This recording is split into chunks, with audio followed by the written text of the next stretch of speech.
నా గురించి తప్పుగా చెప్పిన మనిషి ఎవరు? ఆ తులసి మనవరాలు శాంతి బాబు.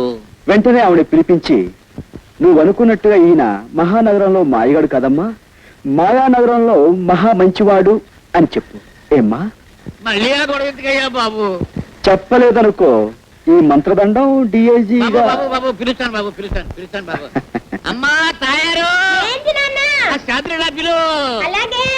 చూడమ్మా, రాముడు ఎంతో మంచివాడు అనుకునే వాళ్ళు ఉన్నారు, అలాగే పెళ్ళాన్ని అనుమానించాడని, వాళ్ళని చెడుచాటు నుండి చంపాడని చెడు చెప్పుకునే వాళ్ళు కూడా ఉన్నారు. కానీ నిజానికి రాముడు ఎంత గొప్పవాడంటే, అదిగో అమ్మా, ఇదిగో ఈ కుర్రాడు అంత గొప్పవాడు. ఇటువంటి గొప్పవాడు ఎక్కడో ఉండకుండా ఇక్కడే నాకు అందుబాటులో ఉండడం నా అదృష్టం. ఎందుకంటే ఇలాంటి గొప్పవాళ్ళతో నాకు బోల్డ్ అండ్ డీలింగ్స్ ఉంటాయి. బాబాయ్ ఇంకేం అడ్డు చెప్పకు, అలా నిర్ణయం అయిపోయింది. చేతనైతే అతను ఆలనా పాలనా చూసుకో.